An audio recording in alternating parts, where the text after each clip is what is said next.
We now continue with Smurf. Perhaps it isn't spooky for everyone, but this is something that I witnessed in my teen years. I was 16 years old at the time this happened. I went hunting somewhere in the northeast of Mexico. I went with an uncle and a cousin, but they are irrelevant. The plan was to stay there hunting for a day and a half and then return home. We were hunting together but with no luck. A few rabbits but not anything bigger in sight. Uncle decides it will be good to split in order to cover more area and maybe this way spot something good. Okay, I guess. I went to a thick part of the forest and climbed a tree to have a better view of the area. I fell asleep. I woke up in the middle of the night, freezing. Shit. I was about to get down and return to the camp, and then I heard something. I heard a chain rustling sound not too far from where I was, and some voices. I decided to stay on the tree and try to look for the source of the sound.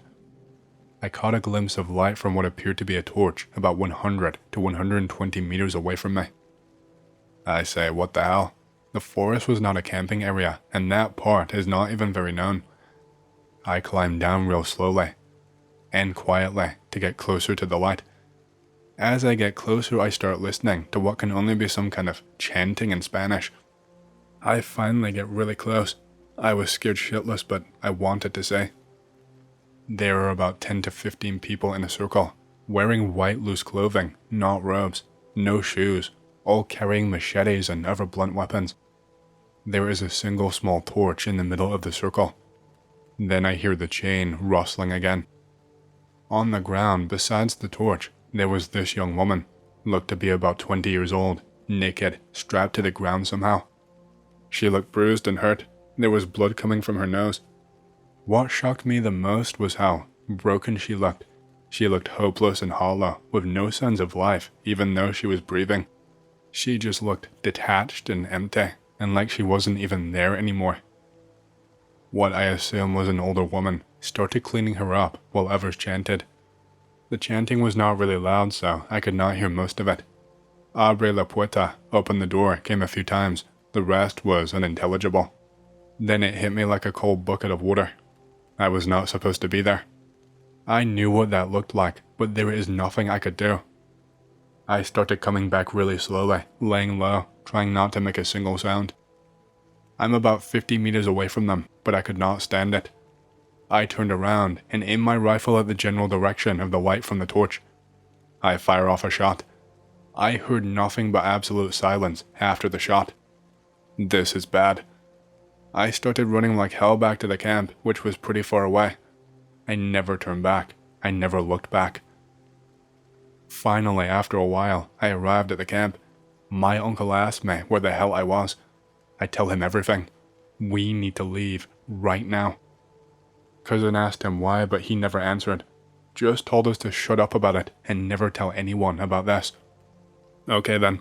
We packed everything up quickly and left.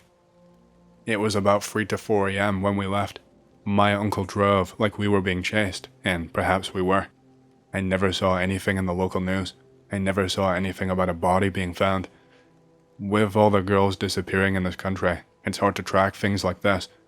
It haunts me to this day, and I still feel so guilty about it all. My grandfather was a badass. He was born in Alberta during the early 30s and raised his 3 brothers on a reservation from the time he was 9. His parents had left for British Columbia with their only daughter, promising to return, but none of the boys ever saw them again. To make ends meet, he learned carpentry and worked as a laborer, and bare-knuckle boxed against older men for extra cash. He learned how to track and hunt, and always came home with something to eat when work was scarce. But when he was 14, he put the second oldest brother in charge of the household and left the res in search of his parents and a better life. That was the last time he saw any of his family members. He spent several months riding the rails, befriending some transients and using his fighting skills to defend himself against others. He eventually made his way to Vancouver, the last known whereabouts of his parents and sister, and started working in a pulp mill. At 17 years old, he met my grandmother, and the two eventually married, which led him to give up his search for his family. They bought some land, and he spent his free time building several houses, which still stand today. One of those sat on the land he bought with my grandmother, which included acres of wooded area. On this land, my grandparents kept horses and dogs and small farm animals for eggs and meat. My aunt was born in the early 50s, and my mother came along right before the end of the decade.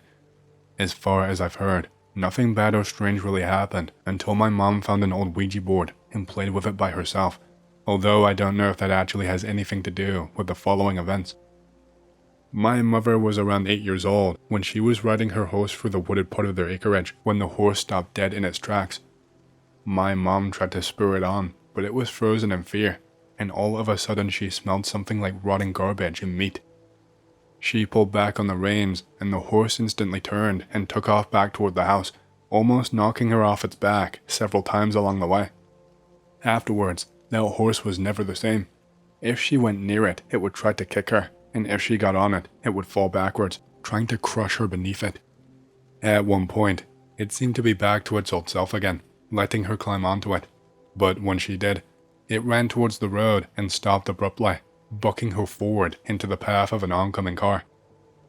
My grandpa saw it happen and put a shotgun up to its head, but the horse just kept breathing heavily and staring straight ahead.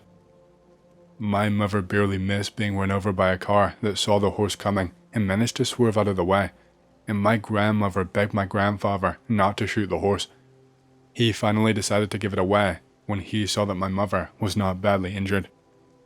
That same horse fell on the next person to ride it, breaking her collarbone, and the father did what my grandpa said he should have done the first time. After that, animals started going missing, and one of the hunting dogs was attacked by something during the night. It survived, but the poor dog was badly injured. My grandpa set out some traps and stayed in the hayloft above the barn with a shotgun and rifle beside him and slept out there for several nights. He figured it was foxes or maybe coyotes or wolves or even a desperate bear, which is what he attributed the smell in the woods to. He figured it was also the reason the horse lost its mind. But nothing came the entire time he slept out there, and eventually, he figured it had moved on to easier prey or it died. The day after he stopped sleeping in the barn, my mom was out near the tree line playing with the injured dog as it was healing. Out of nowhere, the dog started sniffing the air, then positioned itself between my mom and the trees, growling and barking. My grandpa heard the noise and came out, then stopped dead in his tracks. He called back to my grandmother to bring his rifle, then whistled for the dogs. My grandma came outside, handed him his gun, then asked what was going on. As the dogs all started to react like the first one, my grandfather pointed to one of the treetops, which looked longer and thicker than those around it, but it was very slightly moving. There was something up there. When Grandpa would later retell the story, he said whatever it was must have been at least 6 feet tall, but it was probably a good bit taller. He took aim and fired, just as he saw a pair of wings start to open up. Whatever was up there was watching them, but he beat it to the punch. It was a kill shot, directly in the chest with a high-powered rifle, and he instantly started running forward with all of the dogs following him as the thing plummeted to the ground, the breaking of tree branches wholly unmistakable. When he reached the impact point, he raised his rifle up again and commanded the dogs forward to flush it out. But they all just stood in the spot and kept spinning around, trying to catch a scent that seemingly disappeared. A pile of broken branches lay in the obvious landing spot, but beyond that, there was no proof that anything had happened. No body, no blood, no trail. It had either disappeared or gone straight back up the way it came. He searched those woods for several days, but never found a sign of what that thing was, and they did not see it or experience issues with the animals after that. Decades later, when he was dying, he kept talking about how he saw something. In his delirium, he referred to it as an alien, but said it was coming back for him. I've never seen that man scared of anything in my life, but there was actual panic and fear in his voice. A few nights before he died, he had already been too weak to stand on his own for several days, and my grandmother awoke to the sound of a gunshot. She ran outside, fearing the worst, and saw my grandpa lowering his rifle, staring at something in the distance. She took the gun away and helped him back inside, and that was it. I don't know if whatever it was actually did come back for him, or if it was a hallucination of an old memory, but I'd like to think he went out with a final FU to the thing that tried to torment his family all those years ago. When I and my wife were quite a bit younger, we decided that we would spend the Bicentennial outdoors. Yes, July of 1976. We are old. We lived in Pueblo at the time and decided to go hiking, fishing, and camp along Lime Creek between Durango and Silverton. There was not anything other than brookies in the creek, but they were plentiful and fun to catch. We left our car by the side of the road along Old Lime Creek Road about 5 miles in from the highway and packed in upstream along the creek with our shepherd, Rebel. It only took us about an hour to get to where we wanted to camp, a nice meadow beside the creek just before a slot canyon that required you to swim to get any further upstream. Either that or take a several-mile detour. We camped uneventfully that night, the 3rd of July, enjoying the sounds of the rippling creek and nature all around us. It was such a nice night that we just slept out under the stars. We did not bother to pitch our little backpacking tent. A little cool, but we had the fire going and our lightweight 30-degree bags, so we were very comfortable. The next day we had breakfast, packed up, and we all swam our way up the creek to the next wide spot with a bit of bank in the canyon, only about 150 yards or so. Now, Rebel was never one to turn down a chance to get wet, but we had to do quite a bit of coaxing to get him to follow us up the creek. We fished and splashed upstream a bit, and before we knew it, it was lunchtime. We thought we'd fry up some of these brookies, but we were in the slot canyon that terminated in a fairly deep pool with about a 10-foot rocky waterfall at the end of it.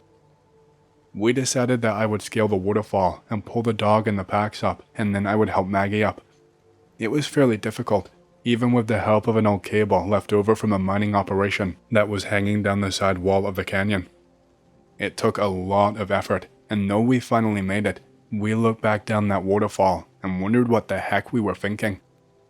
Rebel was none too happy about it either, and seemed to get more irritable by the minute. We found enough driftwood at the rocky top of the falls to get a fire started and get the fish fried up, but that was about it.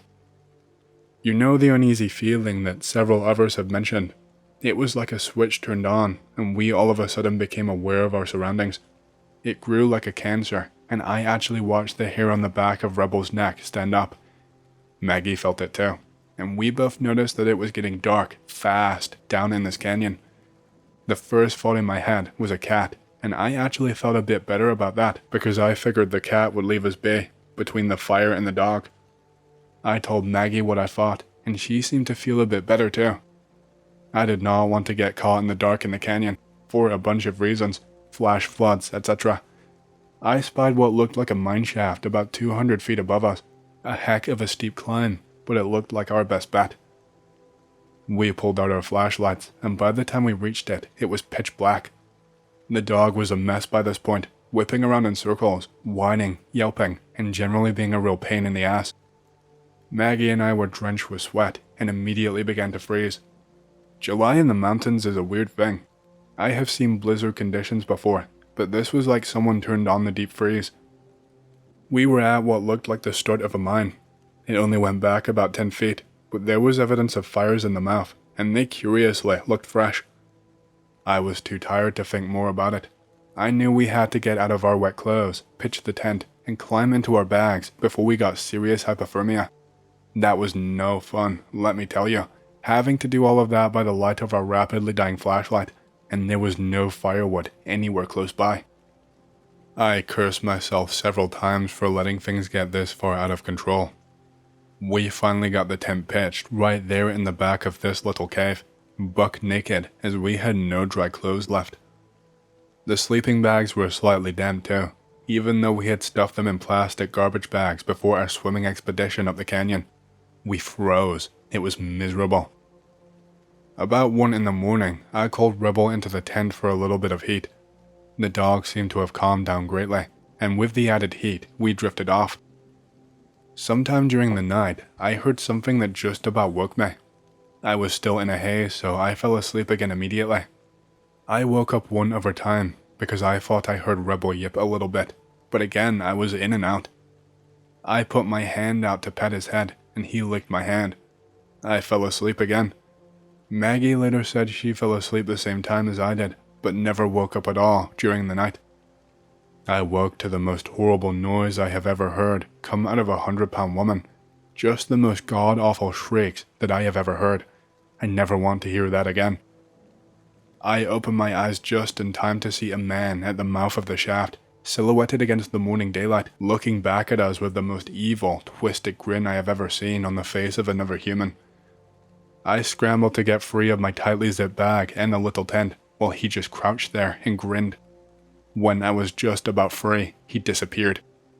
Now, we were granola crunching, tree hugging, anti-gun nature freaks at the time, so the only thing I had of any consequence as a weapon was my camp knife. I finally found it after what seemed like hours of searching, but really was probably underneath a minute. I very cautiously made my way to the entrance, millimeters at a time. The guy was gone. About that time, Maggie started screaming and whimpering again, so I rushed back to the back of the shaft. She had struggled out of the tent and was pointing at what used to be Rebel. His head was nearly severed, and the tent and the bags were ruined, with blood all over everything. She had blood all over her, so the first thing I did was make sure that she was not injured. Then I clenched myself. We were okay. It was all Rebel's blood. We put on our still damp cold clothes from the night before, and then we noticed that our boots were gone. We were in trouble. I had some paracord, so we tied some shirts and towels around our feet and climbed back down towards the creek. We left everything in the mine, except for the knife and some stuff that we shoved in our pockets. It took us 8 hours to get back down to the car, and we were like hamburger.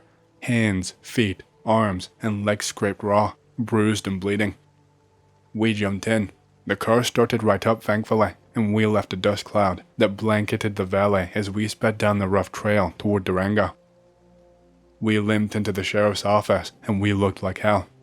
We got our story out, my wife through tears, and me talking way too fast, but finally got it all out. The deputy said that they would go out first thing in the morning and asked us to stay in town. We had no money for a hotel, so he let us stay in a cell after we showered and changed into prison jumpsuits. We were there at the jail waiting when the expedition returned with the convoy of 3 trucks. I noticed that all of the officers, who were quite wet and filthy, gave us dirty looks as they passed us, and the deputy that we had talked to the day before herded us back to his office. Then came the interrogation. Turns out that some animal had spread the dog's remains all down the slide to the creek, and he said that there was nothing else there. No tents, no backpacks, no nothing. He asked us if we had any drugs. I did not want to admit to him that we had some herb, so I denied it. It was clear that we were fighting a losing battle. They had come to the conclusion that we were wandering out in the woods high on LSD, while a mountain lion had gotten our dog. The bastard even made us change back into our filthy clothes and give back the jumpsuits right then. He told us that he had better never see us again. We left. Maggie was sobbing. I have never been back to Durango. The thing that I still have nightmares about years later, and I have never mentioned this to Maggie, is the second time I woke up when I heard Rebel yelp. Was that when his throat was cut? And if it was it the dog who licked my hand before I fell back asleep? I still go out into the wilderness, never overnight, out well before dark, only with other people, and always with a big gun. I respect animals, but I fear people. Hey, hope you've enjoyed the story so far. If you want to hear more, make sure to subscribe, like the video, and leave a comment because it lets YouTube know you like the content and helps more people to see these videos. My next big goal for the channel is 100,000 subscribers, and as a celebration, I will be doing a Q&A video once we hit that goal. Thank you, and back to the stories. I was around 15 years old at the time this happened. I am sitting next to a large pond at the back of my home at the time, which was situated at the border of a forest. I usually like to spend my time at the pond, sometimes going for a swim or just sitting around. I get a strange spooky feeling. I see something in the water. I can't make out what it is. It's coming towards me. I get up as it gets closer. It emerges from the water. It's a massive tortoise. Somehow, the giant tortoise has followed me home, and it is in my backyard now. I feed it fruit and stuff and sit on its back.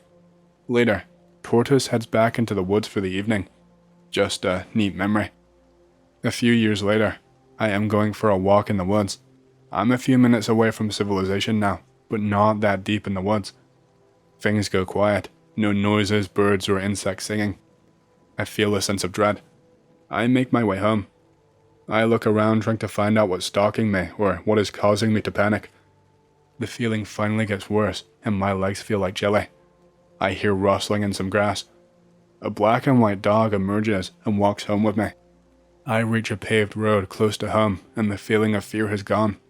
I make it home, the dog's still with me. I wanted to give him a snack, but my cat chased him off when we made it home. It's probably a good idea to take a dog with you when you are out in the woods. Be a little bit older at the time this one happened, probably around 20 years old. I am deep into the woods. I am about an hour away from a public road.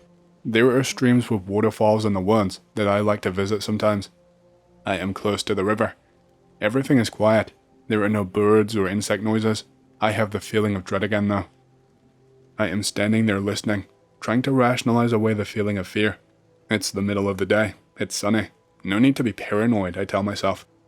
I am still just standing very still and listening. My instincts win. I hear something large rustling through the bushes a few moments later. It's still a ways off. It's getting closer. It sounds huge, and it is coming towards me. I try to get a look at what it might be. It's getting closer, but I still do not see anything. I hear branches snapping. It's only 15 meters or so away now. I nope out and run out of there. This happened a few times in those same woods, where things would go quiet and I would feel like I was being watched. The last time it happened, I was still close to the edge of the woods. Just a few minutes in and close to a public road when something large came rushing towards me again. I never got a look at it, unfortunately. I stopped visiting the woods after that. There were a lot of disappearances at the time, and it did not feel worthwhile anymore when you feel like you have to look over your shoulder all the time. This first story starts with me working outside. I have to stand in our drive-thru with an iPad and take orders. I am standing in the drive-thru. It's dead, so I am just kind of shuffling around, waiting for a customer. Where I stand is directly in front of the last parking space in our parking lot. Not many people park in this space because it is far away from the store. A big white truck pulls up into the space. I begin to turn around to see who would park here, but before I can, the driver bolts out of the truck and into the drive-thru. He is wearing all white painter's clothes with a dust mask around his neck. He is staring at the main street beyond the end of my drive-thru, bolting his head in each direction of the street. At this point, I'm just staring at him confused. I don't say anything, but glance back at his truck. His license plates are both covered by a sheet. It looks intentional and very suspicious. I look back at him and he turns to go back to his truck. He sees me and stops, looks me in the eyes with a frown and says, "Go home." He gets into his truck and backs up. I saw him 3 more times that day, driving around our shopping center and looking around anxiously. The next one is about my hobo friend. I think she is dead or in trouble. This woman seems to be on drugs but not super bad. She is mostly friendly to me. I talk to her sometimes. She tells me about her son. He has the same name as me. I see her almost every shift. She always says hi. I'd say she was a friend. I work here for 9 months and see her all the time. But one day, I come in and see her. She is obviously distressed. I say hi. She just looks at me and then looks down at the floor. I ask her how her day is, but she does not respond. After this, I see her way less than usual. In fact, I stop seeing her altogether. Over the next few months, I kind of forget about her, but then one day in December, I see her again. It's 12:30 a.m., and she is walking outside our store, talking to the other hobos who sit around out here. I see her, and decide to go and take out the trash. Maybe I can ask her how she is doing. The moment I walk outside, I realize she is throwing a tantrum. She is wailing at these guys, begging them to buy her some fries and something to drink. She looks terrible. Her hair is messed up, her clothes are ajar, and she is sick. She was straight up begging these guys for something to eat, as if her life depended on it. The guy brushes her off, and she walks off. I decide not to say anything to her and walk back inside. At 1:40 a.m., at the end of my shift, I walk out to drive home, and I see her lying face down across the parking lot.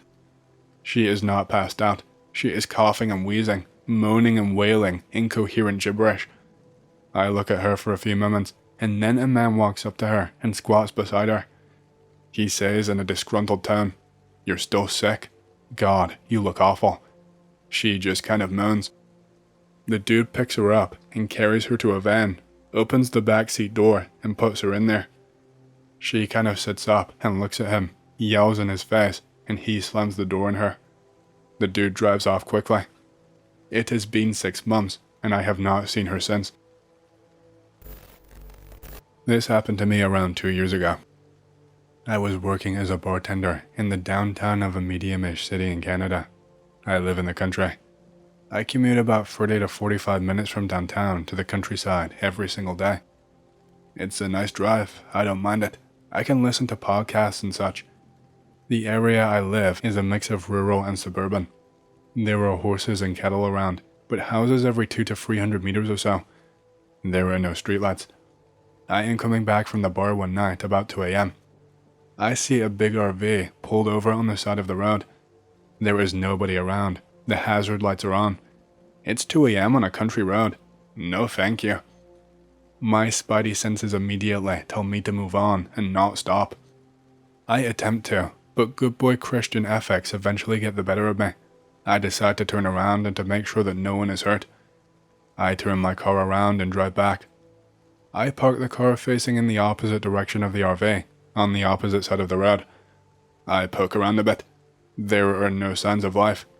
I better knock on the door. The door is open. "Hate Myself for Loving You" plays on the radio. Knock knock. Hello? Anyone there? No response. I give a few more knocks, constantly checking over my shoulder. I decide to take a quick peek inside to make sure there is no one dead or overdosing or anything. I take one step inside the RV. "Hate Myself for Loving You" immediately triples in volume. I tactically shit myself. I run back towards my car. The car doors are open. The hazard lights are on. I sprint into my car, drive it away as fast as I can with my doors open and hazards still on. I freak the hell out all the way home. There was no explanation. I never saw any people or beings or anything. There weren't even any valuables missing from my car. I've seen that same camper a few times since and always avoid it. The wifey has also seen a lot of weird stuff in the area too. It spooked the hell out of me. Holy crap, I had a very similar one to you. This happened 3 or some years ago. I drive to a close town to meet a friend. This happened in Italy. Towns or cities are close by, but separated. In between, there are usually fields, countryside, some farms, small woods, and so on. I go and see my friend. It's getting late, like 3 or 4 a.m. My town is 20-ish minutes away, 20 kilometers or 12 miles away. I distinctly remember driving for what seemed like 2 hours plus. Maybe it really was closer to 40 minutes. On the road, a country road leading home but with sparse illumination. There are 1 or 2 gas stations, farms, some smaller houses. There is almost zero traffic. Usually, you get some cars around 2 to 2:30 a.m. Any time later, you will catch a solitary truck. Emphasis on rarely. Well, that night I was totally alone. It happens. I look at the meter. I am going 50, 20 miles per hour, and laughing. I remind myself to pay attention and not take my eyes off the road. Pole, house, gas station, house, taillights, windshield. Car? Holy crap, it's a car parked on the side of the road. I say parked, it was stopped. It was on the side of this road, in front of a house but 100 feet away or so. So close to the road leading to this house, but it wasn't right. There was no parking space. It looked out of place, as in the car broke down and the driver had to make an emergency stop. I am driving, slowly approaching at my snail's pace, which now is so slow I could just get out and push my ride. I'm close, but this isn't right. No emergency lights, no warning triangle. I am getting closer now. I am moving as slow as possible without letting the car stop. I still believe I'm going to try and help. I get close enough but still on the center of my lane to have my lights flashing on the car. It's a grey station wagon or sedan, I can't remember. Every single door is wide open, as in doors, trunk, and hood. I have a brief what the hell thought, which suddenly turns into a realization. What the hell is going on? There are no skid marks, no debris, and no signs of a crash. There is not a soul in sight and no other cars. There were no other drivers on the opposite lane. Then comes the fright. I just passed the gas station, not 500 yards behind. I saw no one in the gas station, not along the road asking for help. I think about that story of the dude getting out of the car and seeing masked people in the cornfields behind. Not today, no. Not when I'm so close to the grey car that I can actually see that there's nobody inside. Yep, I am gonna earn my karma points another day. I should make clear that the grey car was in my same lane, on the very edge and pointing my direction. It did not seem wrecked or else, and I've got some capable front lights, so it wasn't like I was struggling to see. Not that it made things more understandable. I then sped and thought about what I saw on my way home. Still no clue. To top it off, I did not see anybody else on the road ahead either.